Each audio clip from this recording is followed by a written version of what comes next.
hope everybody's had a good week. As I just said, looking at the news this week here, you're hearing more about below the border in your part of the world than our elections, though it's still being discussed. There are, in fact, there you are, Rita. Good. Thank you, Marlene. You're welcome. If anybody sees they have a problem, they're Marlene. upside down during the week, I'm sure Marlene wouldn't mind you calling her. Don't count on it. Okay. Anyway, so two topics of discussion besides the US's elections brought back two memories for me this week. So people, because it's raining, and it was even pouring a little, are already saying, oh, it's so cold. And I say, you don't know what cold is.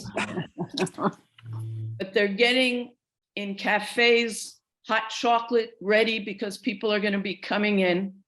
So the first story is, I remember that one of my nieces, Nechama's older daughter, who's 20 now, I believe it was her or Liana, had a problem falling asleep, and Nechama would have to take her outside and wheel her, even in the coldest weather. And it was only Nechama, she told me, and another woman who was from where? Siberia. So, but the second is, there's an interesting phenomenon. People sometimes volunteer information regarding whom they voted for, and others, even they believe in what they voted for, aren't anxious to share. Now, whether that's you don't feel like getting into a debate, which is possible, but it reminded me many, many years ago, my first year teaching in Israel, I was teaching in a moshav for immigrants from Kurdistan. Now, their children were born here already, and the moshav was outside of Beit Shemesh. And it was clear that they sent to that school either teachers that they didn't want teaching in Holy Jerusalem or first-year teachers. And we'd be picked up by a taxi every day, and we'd go there. You know, Beit Shemesh is about 35, 40 minutes outside of Yerushalayim. There's an IKEA there now. And we'd pass by a chicken factory. So I can still smell what we passed every day. And then they take us back. And to sum it up, I was home by 1:30. And I remember the first thing I would do when I walked in was take a little gulp of banana liqueur. And I was only teaching grade 2 children then, but they were tough. Now, it was a year that there were elections. I don't know if it was Begin, it might have been, because this is going back to the 70s. Anyway, it was a rainy day like today, and so the kids couldn't go outside to recess. So they're talking inside. Now, you know that kids here who are in grade 2 know a lot more about politics and such things than their cohorts in North America and probably Europe. So they're very involved. And so I'm looking at things at my desk, and they're debating and they're talking, and I can hear, who are you going to vote for? Well, my father is voting for da da da da. And as I'm looking down, I suddenly hear silence. I look up, and they're all looking at me and want to ask, who are you voting for? Now, I wasn't really lying because I wasn't able to vote yet. But even if I could, you could be sure that I was not going to tell them who I was voting for, because if I did that, I'd have the other half of the class not listening to me, or worse, attacking me. Now, there's something, as I think about it, though, that kids that young are so involved. That's a reality. It's a reality. Now, I believe kids in North America also are much more on top of things than we were. I have a friend who taught at USDS, the Beth branch, and she was teaching kindergarten. And the last couple of years, they weren't even able to have just a fun recess, but they had to, and I'm not exaggerating, the kids knew these two words, they had to do critical thinking in kindergarten. And the kids had a song about that. Anyway, okay, so those are my two memories. Sunday night, I believe it was, I had a lovely evening at the Botanical Gardens, a restaurant called Kafit, and enjoyed dinner with a group here on a Hebrew University mission. And so I was with the Zalevs, the Waxmans, the Goldmans, and Helen Daniels. And it was lovely. And I have to say, two in that group are using walking sticks. And I give them a lot of credit for that. Yerushalayim or anywhere here is not easy to get around on, even if you can walk very firmly. But it was a lovely evening and they're having a wonderful time. It's almost over. And half of them were complaining about getting a little cooler. I can ask you to guess who, but I won't. And others are just going with it. Now, I recommended different items on the menu, and we decided Kafid is known for its oregano salad.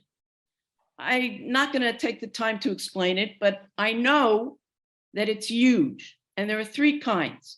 So we decided that we were going to share, all of us.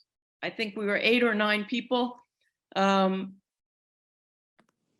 that we would share the oregano salads, and then everybody else ordered what they wanted. Now, I wouldn't spend that much time on talking about food at a restaurant if that wasn't the segue for our topic tonight. So I'm going to be very dramatic, and I'm going to share the screen. Okay, you see it? And I'm going to ask you these questions in a moment.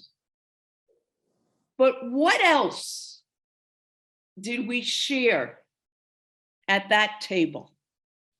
We have a group of Torontonians, and we have 2 people there who live in Jerusalem, and one of whom is only here 4 years and almost a month. And it was so nice, welcoming, and being with people that you feel so at home with. But I'm asking that question only to lead us into our discussion today. Our series is Conversations in Jewish History. And mostly because a couple of you asked a few weeks ago when you raised the question of Israel and diaspora relationship, I said, I'm putting it off, but we will get to it. And I like to be seen in this period of election time as somebody who does keep her word. And that's why we're beginning with this. Today, I'm looking to both share with you past and current voices on this topic, conversations regarding the significance of Israel, the significance of the diaspora community, and the dynamic known as the Israel-diaspora relationship. And I'm looking for us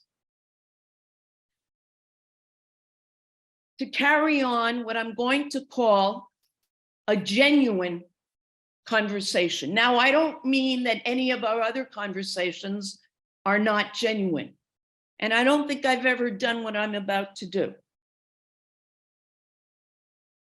I'm pleading with you that as we read the different voices, that you listen to the end, to the very end. You'll react, but keep in mind that I have what I think is a wonderful ending that should satisfy all of us, I think. Okay, so you can react, but please keep in mind that you might hold back on something or say, no, but let's listen. And that's what a conversation is about, listening to each other. Okay, so just to get us into what's going to come up in our discussion, as a Jew, and I've given you a couple of moments, and I'm sure some of you have looked at the question and the possible responses. And when I say genuine, be honest. Be honest.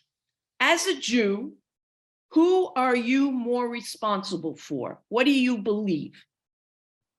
Fellow Jews, Jews and non-Jews, the Jews within your community, the Jews in Israel, the poor, yourself, your country, or the Jews in your country? So, who's going to be brave and start us off? I'll do it. Okay. I'd say all of them. That's a cop-out. I'm interested in all of them because I'm in a community, right? And I'm in a country, and I'm interested in I always say the blessing. Recently, I said the blessing for our country, and of course I'm always interested in Israel, and I say the blessing for that. So I think it's like we're our own selves, but we're within a community, and the community could be seen as small, like our shul, or larger, our country, our world. So it depends the way you look at things. That's just what I thought. Thank you. Okay, thank you. Anybody else? Yeah, Yes. me, If one does Stephen. not Okay, attend to hold on. what's, Wait. I heard two people, so let's one at a time. Who was first? Toronto, because I'm driving. So I believe first in myself with the That's Stephen. information. I just Yeah, want you to know who believes in himself. That's Stephen Creed. Okay, go ahead. I believe in myself and my ability to think critically and use the knowledge and wisdom that I would have and the information that's imparted to me by people such as Bracha Feder and all of my learned teachers who I respect greatly.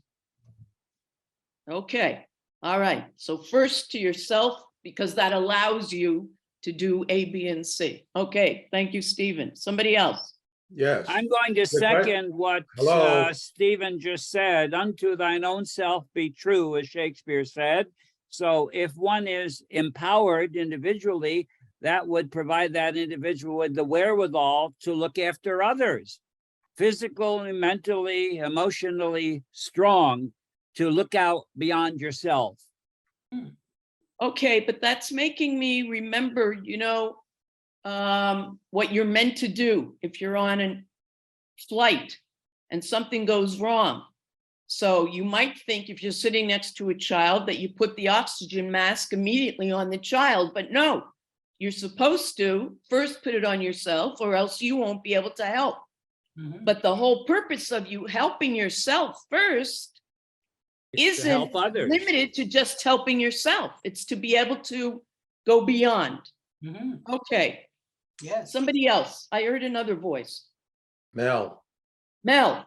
yes. Hello, Well, Mel. I'm going by the questions, not who do you believe in, but the No, no, no, question no. I who know. you were more Who are you responsible more for. responsible for? But I Yeah, so understood you what have they to were start with saying. yourself. You have to look after yourself first, Yeah. so then you can Okay, go beyond. so let me perhaps state this. Yes, we all begin with ourselves. Then what? Then I keep quiet. No, no, no, no. Nobody else? Bracha, Right. I think actually that you form a hierarchy of responsibility in your own mind. You Yes. start, I think, yes, I do think you start with yourself, because if you're not responsible for yourself, you can't take responsibility for anybody else. But then I think you have to give a lot of thought to your hierarchy of responsibility. Absolutely. Bracha, Stan. Dan, Yes, I would say, looking at your list, Jews and non-Jews, because living in diaspora in Toronto at this particular time, there are a lot of issues coming up amongst family, etc., politically, the way of dealing with moral issues, education that we're dealing with, plus the fact that I'm on a class at a university here in Toronto where we discuss current events, et cetera, and what's going on in the world. And inevitably, something comes up about Israel. And I'm one of the few Jews listening in on the Zoom call or about Jewish responses, and I voice my opinion. So I'm trying to give a view to these people. They're not part of my community. And so I think living in diaspora is somewhat different than living in Israel, that I have to sort of not only stand up with my own community as to what I believe in, but what the non-Jewish community is saying about us. And I have to try to put things in quotation marks right. thank you, Stan. That very interesting. I see Nahama's hand is up. Yep, I just wanted to add, apropos what Stan is saying about the non-Jews, we have non-Jews in our community here too. And I don't know I'm how sorry, much, just in case not everybody's aware, Nahama's also down the street from me in Jerusalem. Okay, go on. but I've been here a little bit longer, which it doesn't mean anything, but, and I've been in the Israeli health system, working in the health system since I finished school back in the 80s. And I don't know what comes across in the news, but I mean, I do know what comes across, but what I will say is that the Arab community is very, very well taken care of in Israel. I'm not talking about the Arabs who are violent but I am talking in the territories, but I am talking about the Arabs who want to live and know that living under Israeli rule is better for them because they will have better lives. And they share the same services that we have. And that is just something that I want to say. And of course, it is in the area of responsibility of the government and of the citizens, so that they are our neighbors and we are friends. And I have several Arab workers, and half the hospital that I work in right now has Arab population workers and patients. And I could go on about this for hours, but I think that the responsibility for the Jews and non-Jews, it's very interesting in diaspora, but of course it's also the same in Israel. Thank you. Yeah, Bracha? yes. I think you included all those components, but at different times in your life and in different times in each of those communities, your focus would, and your emphasis and your sense of responsibility would be greater or less. So Give an example. I know what you're saying. Can you? Well, I mean, you know, if there's a great deal of anti-Semitism in your immediate community, then your focus has to be to protect your children and the people around you and to overcome that. If there's you see a poor person that you are able to help, and that takes up your energy, and the same with Israel. I mean, of course, they're all in our you know, but God forbid, you know, when the Scud missiles were landing on Israel, we were all focused that way. So I think Perfect, because we're going to get into that. And I know you're somebody who loves this country, and that's not the only time you think of Israel when there's a Scud landing, but that will come up. Is that the time that diaspora Jews should most be thinking of Israel? Thank you, Linda. I did not pay her to say that. We will get back to that. Anybody else before we move on?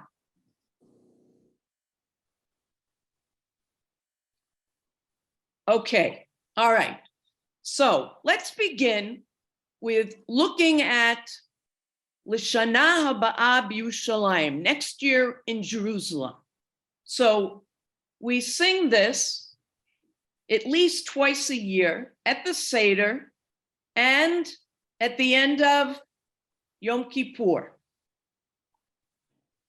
Next year in Jerusalem. Every day in Shacharit, we say these next two verses.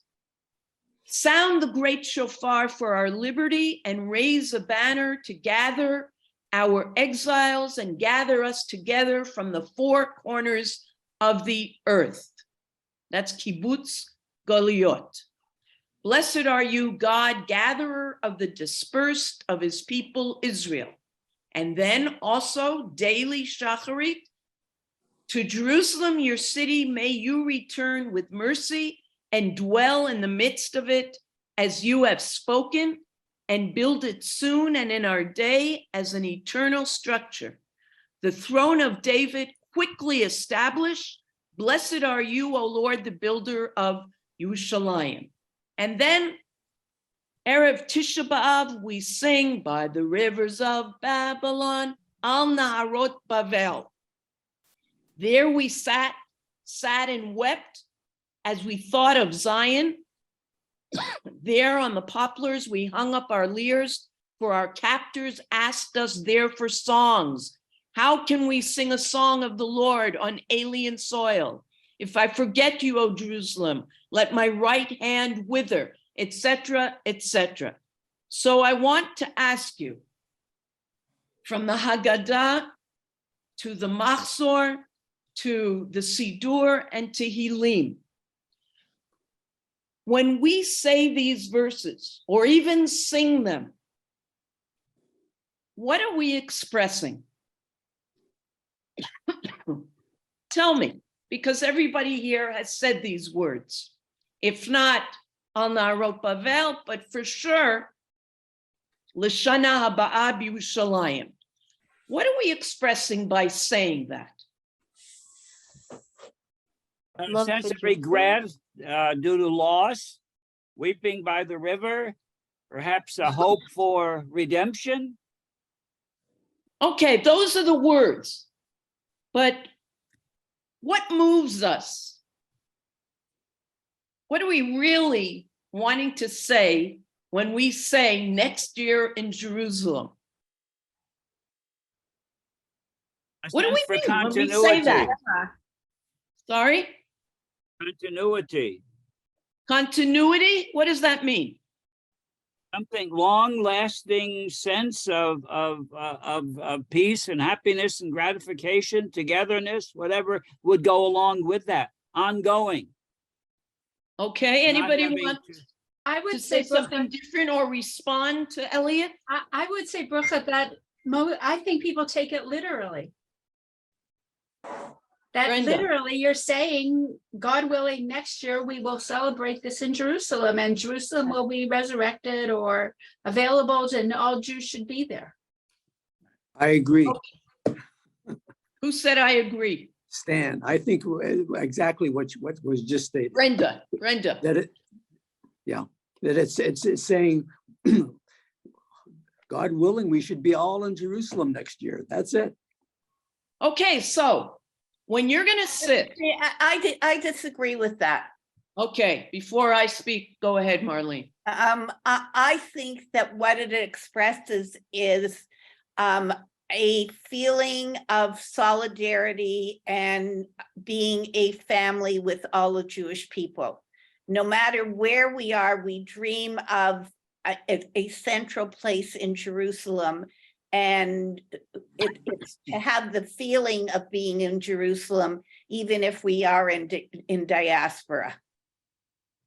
Okay, and that's why I was asking, do we mean it? And I'm not even sure when Brenda said it, whether you meant you actually are hoping you'll be in Yerushalayim, or some look at it, because the question is asked, how about people who are having their Seder and live here full time? Do you also say L'Shana Haba Yerushalayim? Yes, because you're praying that we will continue to be here. But the question is, if we're on our topic of the relationship, is it, as Marlene said, an expression of solidarity, or is it an actual yearning? Now, for thousands of years in the exile, that's exactly what it was. People praying that we will return to this land.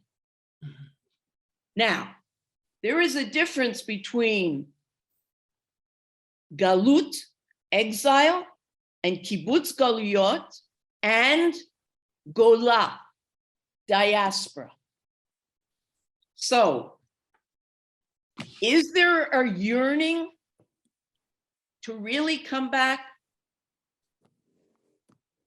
A question. And is that necessary in order for the relationship to be genuine?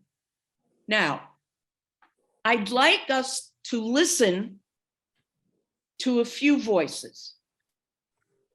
Some will be affirming Israel's centrality, others confirming the diaspora's vital significance, and it will be clear which is which. So we begin with one of our favorite thinkers. I just want to see if I can, okay. Rabbi Abraham Isaac Cook, someone that I mention as representing a Rosh Gadol. What do I mean by that? A big head, is that he really thought. He appreciated the non-traditional or anti-traditional chalutzim pioneers who came from Europe, rejecting our heritage, observance, and he realized, though, how important they were to building this land. And he was even excommunicated every now and then because of that. But this is how he felt about this land. The land of Israel is not something external, an external possession of the nation, serving merely means to the end of forming the collective and sustaining its material and even spiritual existence. The land of Israel is an independent reality, bound by a life force with the nation and internally entangled with its existence. Authentic Israelite creativity in thought, life, and action are only possible for Israel within the land of Israel. It is impossible for an individual from Israel to be committed and loyal to his beliefs, reflections, ideas, and imagination outside of Israel to the degree that he is loyal to them within the land of Israel. So we hear that voice. Now, there's a term that I am sure you have heard over the years, shlilat hagola, to negate the diaspora. And one of the loudest voices was Zichrono Livracha, just a short time ago, the novelist and activist Beth Yoshua. And he says the following: what I sought to explain to my American hosts in overly blunt and harsh language, perhaps, is that for me, Jewish values are not located in a fancy spice box that is only open to release its pleasing fragrance on Shabbat and Chagim, but in the daily reality of dozens of problems through which Jewish values are shaped and defined, for better or worse. A religious Israeli Jew also deals with the depth and breadth of life issues that is incomparably larger and more substantial than those with which his religious counterpart in New York or Antwerp must contend. Am I denouncing their incomplete identity? I am neither denouncing nor praising.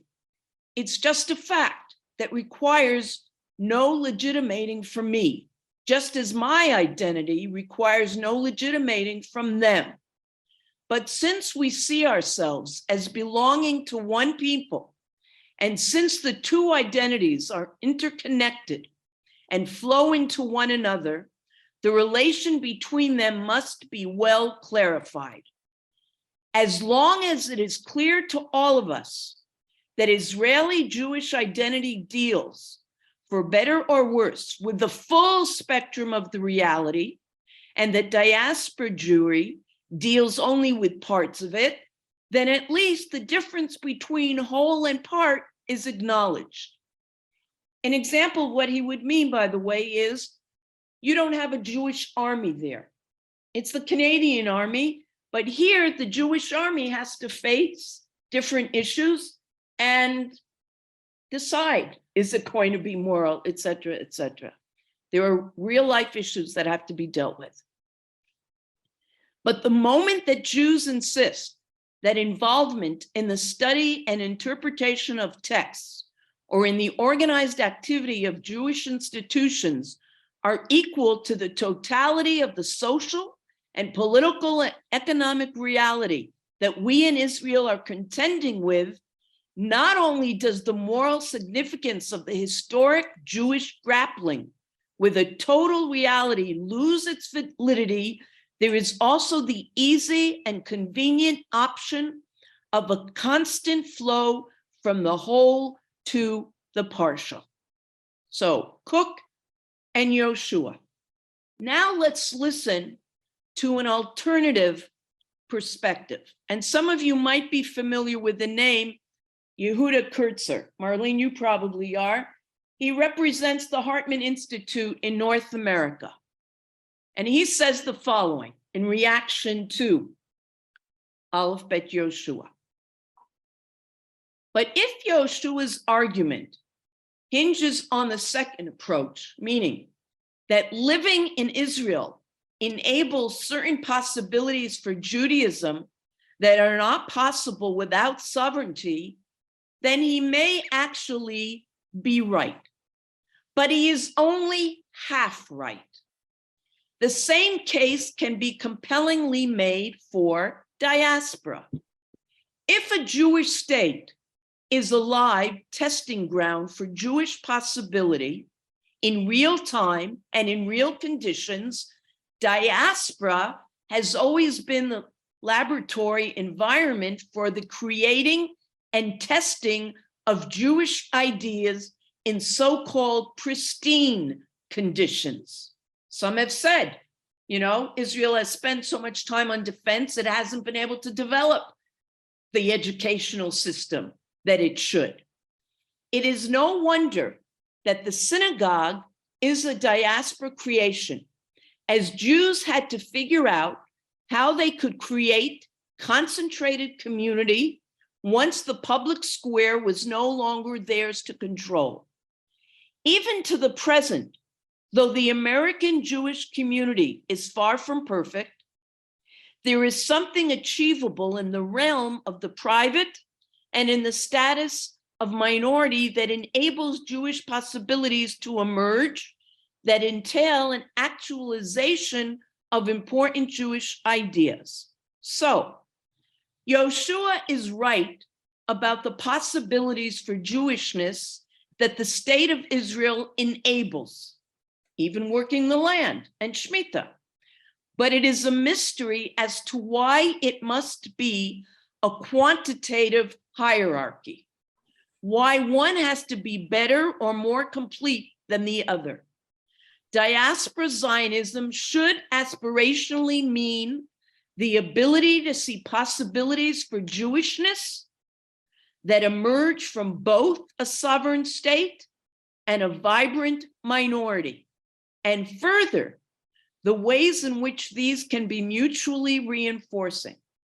Ask Israelis who spend time in American Jewish communities, and many of the same people who could not breathe in the conditions of public Jewishness in Israel find comfort and warmth in diasporic Jewish communal frameworks. Now, we've talked about the sin of the chief rabbinate, et cetera, presenting to secular Israelis something that deserves to be hated. And so it is not a surprise that at least, if I recall, at least 3 of the Shinshanim that came to Beth Tikvah without a traditional background said that they never experienced something like that. There's definitely validity to that. Okay, now let's look at Yonatan Geffen, a poet, a writer, a songwriter, and he says, together with Yoshua, you can't sit in Manhattan and be a Zionist just because you like oranges, falafel, and come here once a year to argue in Yerushalayim about where is Zionism going. There is only one answer. Zionism is going on here. Zionism, as I see it, exists only in its practical form. And as a person who likes shoes isn't a shoemaker, so a Jew who likes Israel isn't a Zionist. That's a mouthful.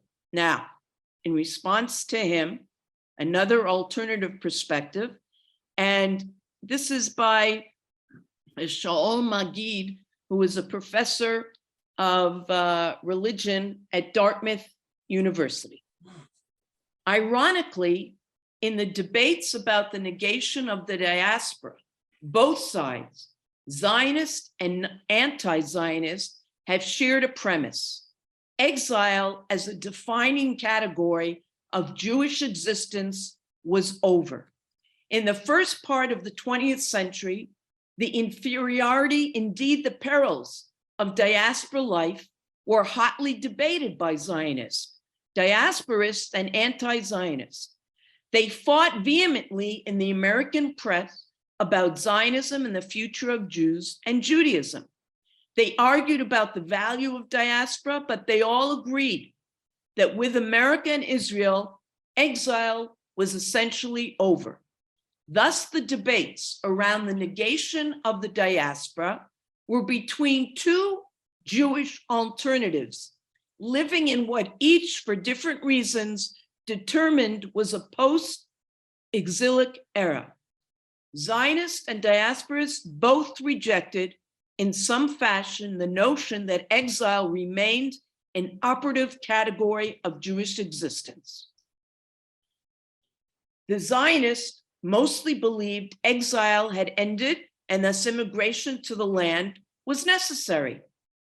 Diasporists believed exile had ended, and now Jews in the diaspora could live in a safe state of dispersion, Gola and not Galut, exile. The diasporists envision the end of exile as the end of oppression in the diaspora, a fact that may include the existence of a sovereign Jewish state, while Zionists envision the end of exile as the end of the diaspora, leaving only the Jewish state. Now, would anybody, before I proceed, want to say something about what we've just read? Okay, so let me proceed. So it's been felt and said and is discussed so often these days that the relationship between Israel and the diaspora is very tenuous. And what are the indications of that? Just to stay in point form. There's a decline in giving, except for when we're amid wartime. The divide between liberal diaspora Jews and the conservatism of Israel is cause for a divide. The younger diaspora generation does not necessarily regard Israel as germane to their Jewish identity. And many Israelis do not recognize the power and autonomy of Jewish life outside Israel. Israel, as we just said, is not seen now as a necessary haven for North American Jews. And I say North American because from Europe, some are coming. I can't tell you how much French I hear in this neighborhood. Many are reticent to see Israel as the center, shaping their agendas.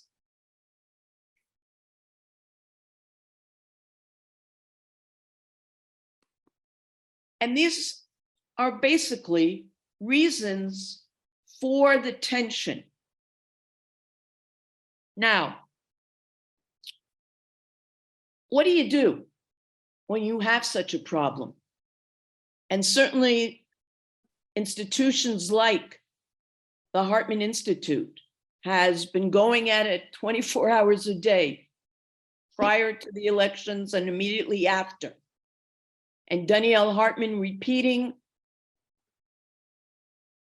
beliefs and fears that he has said for the last number of years that are still relevant today. And we don't agree politically, he and I, but I want to submit to you a proposal that he makes for ensuring that there is a bond, an essential bond that is not dependent on whether there's a war, whether there's anti-Semitism. And I want to preempt him by saying that this has been a concern by first looking at Mordechai Kaplan, who I think the late 50s said the following as representing the diaspora, and then we'll look at Hartman's. As Zionists, we have to reconstitute our peoplehood, reclaim our ancient homeland, and revitalize our Jewish way of life. Each of these three objectives should be pursued with the end in view, both in Israel and in the diaspora, of developing such interpersonal and intergroup relations as are likely to help us become more fully human. That is to be our religion and our mission.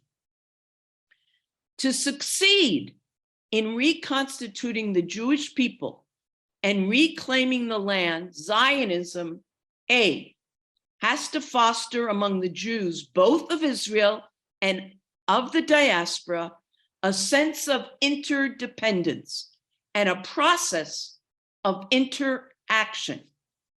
And interaction is far beyond buying an Israel bond, which is very important, and giving financially.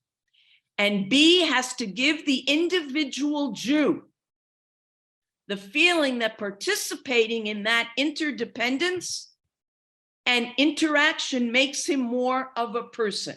And that's why when I said just a few minutes ago, the worry of the fact that too many of our younger people don't have in their gut, in their neshama, this emotional bond with Israel is very worrisome. It has to be something that you feel in your person. Now, contemporary proposal. A little lengthy, but every word is so meaningful. So Hartman begins by saying, based on what he perceives as the real problem between Israel and the diaspora, that we're not really recognizing just how significant and how much we can give each other. And as long as world Jewry regards Israel, I'm reading, through the dual lens of an endangered fairy tale, meaning, you know, tourists come and they like seeing Israel is wonderful at this and da-da-da-da-da, that's also not going to work. And Israel limits the role of world Jewry to that of reaffirming advocates. The rift between the two communities will continue to deepen to the point of inevitable rupture. To preserve our unity as a people, it is imperative that we begin to see one another differently. We need to replace our incongruous images with truer, more pertinent narratives. Israel, and this is really what I was asking for in the beginning, for us to listen to the end of his words. Israel symbolizes the Jews' commitment to living as a people, sharing one identity, one heritage, and one faith.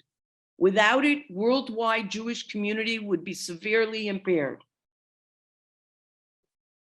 As long as Jews existed as a minority culture under foreign sovereignty, they were forced to live vicariously through the political policies of others.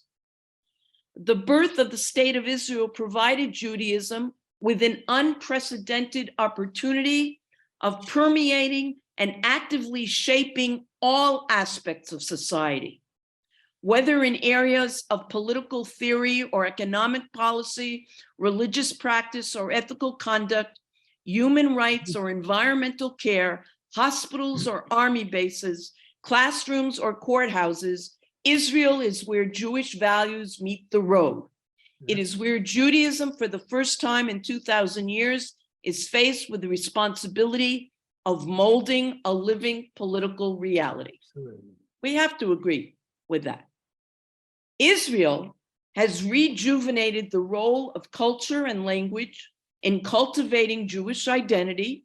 Identity cannot be founded on faith and ethics alone.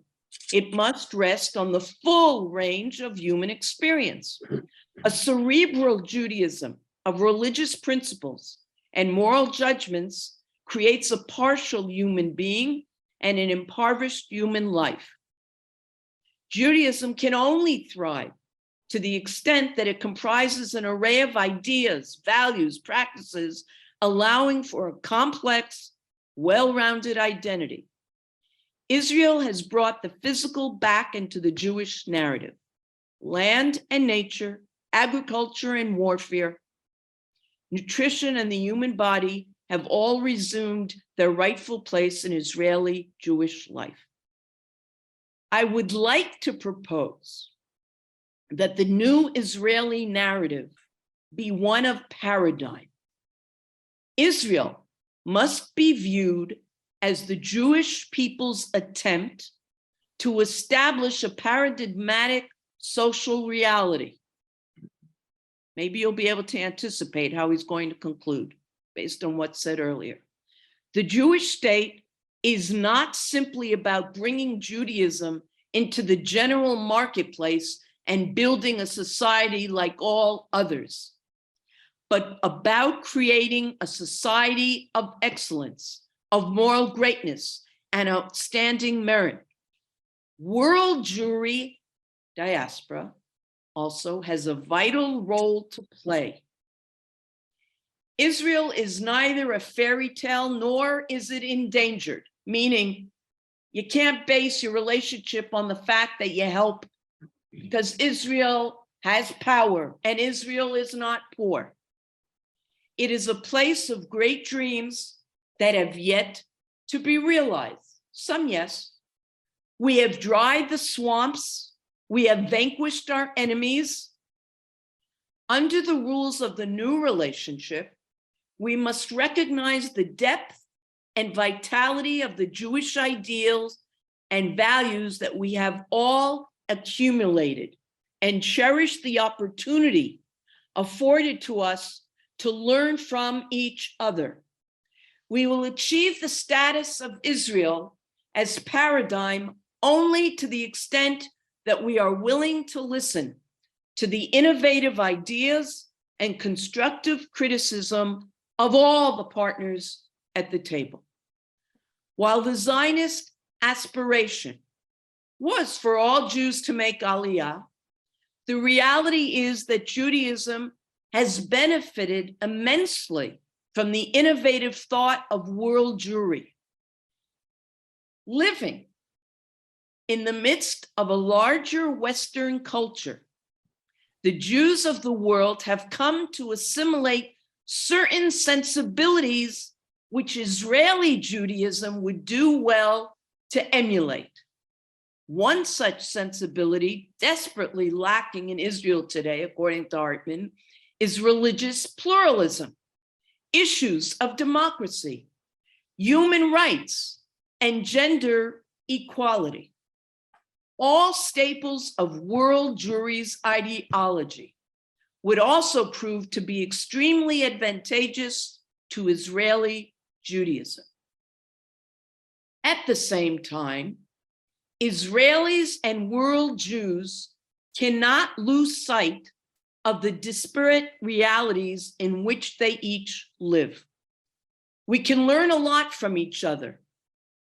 We can enrich one another's lives. We can build new narratives in which each plays a significant role. Yet, we will still remain fundamentally different. Thus, when we engage in our new partnership, it must be with a great deal of humility on either side. Israelis must drop the A.B. Yoshua type of arrogance with which they all too often treat diaspora Jewish life.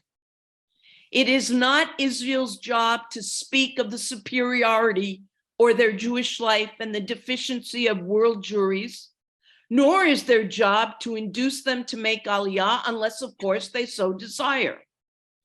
When Israelis travel to Jewish communities abroad, they must do so not merely as emissaries, but as people who have something to learn.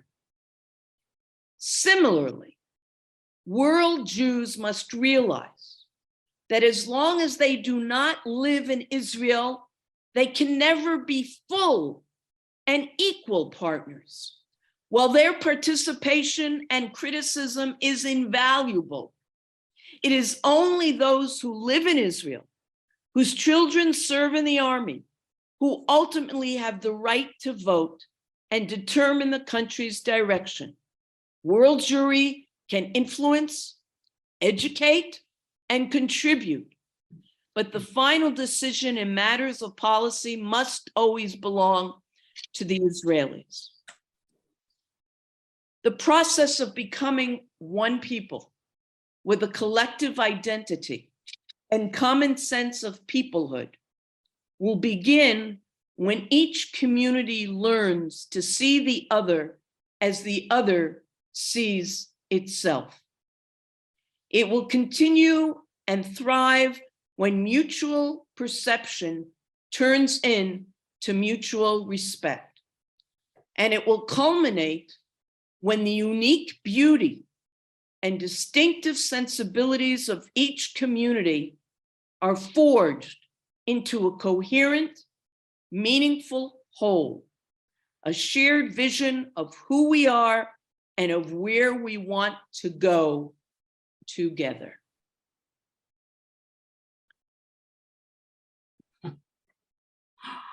Holy mackerel. Any comments, please? Yes, Bracha. Yes. Hartman encapsulated it. However, I am not sure.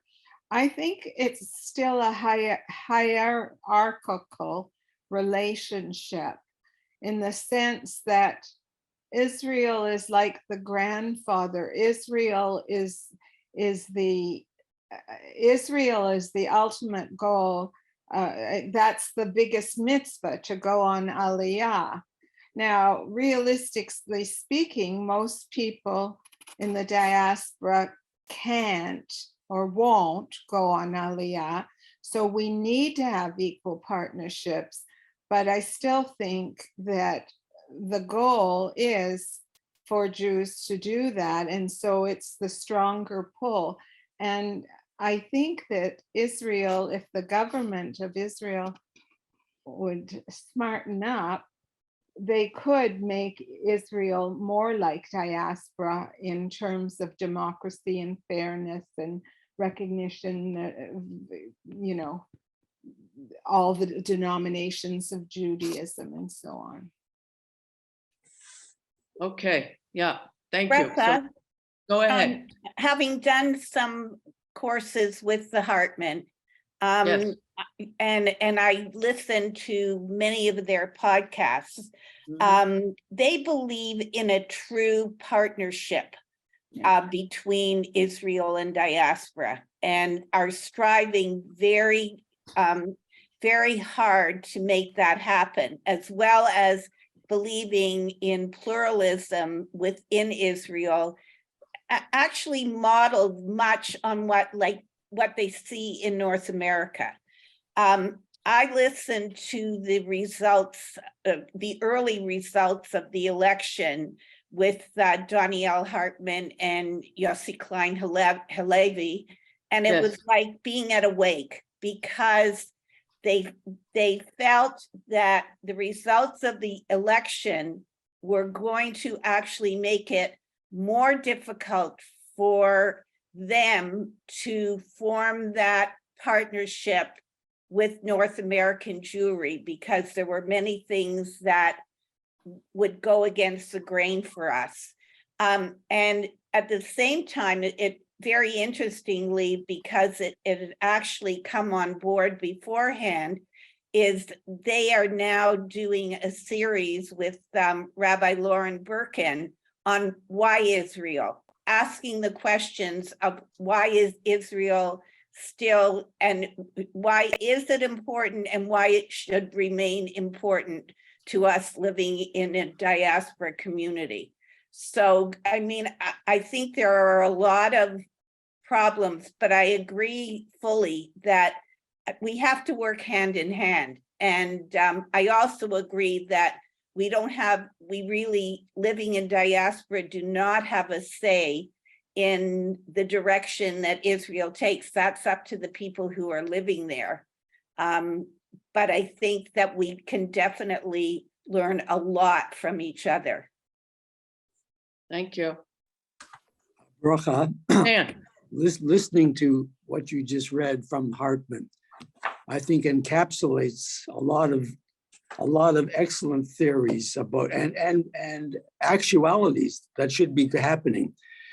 But I have to comment on one issue that's sort of, I think, is a thorn in the side of diaspora and doesn't help relations.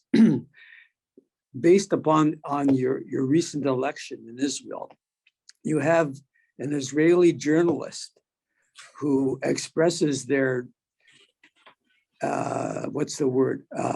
negativity and complete unhappiness about the election and certain things that possibly could evolve out of that election, printing articles in Canadian newspapers. I'm not sure whether that does much to, for example, I've met Jewish people here in Toronto who read that and were on the extreme left to begin with. And reading an article like that only reinforces their attitude that who would want to go to Israel? Well, And I'm not, Stan, I'm not you naming know who names. you're talking about? Which journalist? But that doesn't really matter. That's not the most important thing with what you just said. But of course, why bring your dirty laundry to Toronto? But on the other hand, we are democratic and we're not going to tell somebody to be quiet. The previous government wanted to shut down what you'd call a right wing, not a violent TV station just a few weeks ago, because they didn't like what they were saying about the left-wing government. You can't do that. I mean, we have the issues. There's no doubt about it. The pluralism with religion, all of that. We have to pray, literally, that whatever's been achieved will be able to continue. And, but of course, that's all that people need. Oh, he's Israeli and he's writing this, but we have to get real. People always do that. Yes, Self-hate. I understand, but I've read other articles by other authors and journalists who downplayed some of the statements that were made by this particular journalist, not to the extent that it was softened, but there was hope. There's still hope that maybe the Israelis are looking for security, and they presented the positive aspect of that election and the outcome, rather than the denigration of what's going to happen, etc. And it's human rights and everything's going to go out the window and whatever. So I just thought it seemed to be extreme. I'm sorry. You just reminded me that I was going to close with something else that's hot off the press. I'm sure some of you are familiar with Daniel Gordis. And this was written, I read it today. And listen to what he says. And this is in response to what you just said, Stan. And he's writing this in response to Thomas Friedman, who said, the Israel we know is gone. And Gordis responds this way. It's not gone. American Jews want a tepid Israel. Most Israelis have never wanted that and don't care about the discomfort of those who do. Here's the heart of the problem. There are many people around the world who want Israel to be something it does not wish to be. They want it to be successful, but humble. They want it to be strong and secure, but still desperate for foreign support of all sorts. They want it to be Jewish, but in a nice kind of way. Israeli dancing, which I haven't seen here in years. Flags at the right time. A country filled with Tikvah moments, as some call them. A country traditional enough to be heartwarming, but not so traditional that it would dare imply that less intense forms of Jewish life cannot make it. a country steeped in memory, but also one that is finally willing to move on. An Israeli moderate in every way would be an Israel easy to love. It would be a source of pride, but not a source of shame. It would be an Israel that would make us feel great as Americans and as Jews. The only problem is that that Israel doesn't exist, and it never has. Of course, there's also never been an America like that or in England like that. But Israel is somehow expected to hover above the messiness of history, above the sort of ugliness that statehood always brings with it. The early Zionists knew that statehood would be messy. That, in fact, is precisely why Achad Ha'am strongly opposed it. Let's build a cultural center here, he said. We'll study and learn and write and create, and we'll leave the ruling to other people. Right, said Herzl and Ben Gurion, among many others. We'll study and learn and write and create, and we'll be dead. I say amen to that. Yes. So, you know, Marlene says that Halevi, I watched that, Halevi and Hartman talking, and as if it was awake. But both of them will never give up and believe that this is the place. You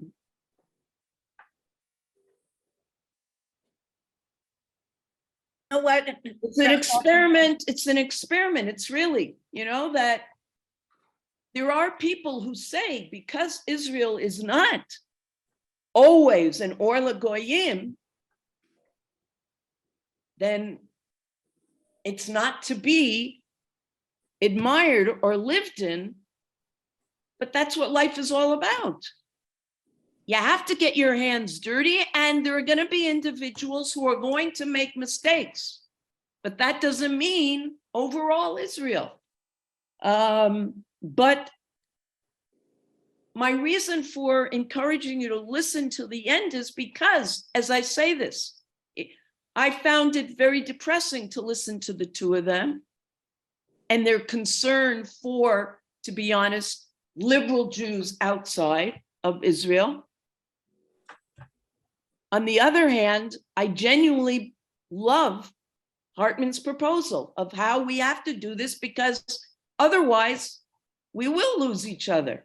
And I'm saying that as somebody who only recently has left, but it was hard there because I personally believe this is what God wanted, to put all of his rules into effect.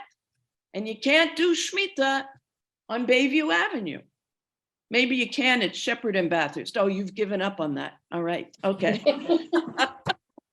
Have to end on a light note. No, as I said last week, Zelo Pashut. This is very, very complicated, but we can never give up. Anybody else before we? Sandy, but you're on mute. Hi, I think this is an excellent, outstanding program. First of all, there's just so much thought. And then that lead me to think that the problem is that we're not including a huge number of people in the discussion because they don't want to be part of the discussion anymore, period. They just don't care. And they look at themselves and they say, Israel is just another country. And that's the scary part, because I think while you're willing to discuss, you care one way or the other. But you see a lot of young people, Jewish people, who wouldn't even bother answering your question, that, you know, the questionnaire, they say they hand it back to you, we're Canadian.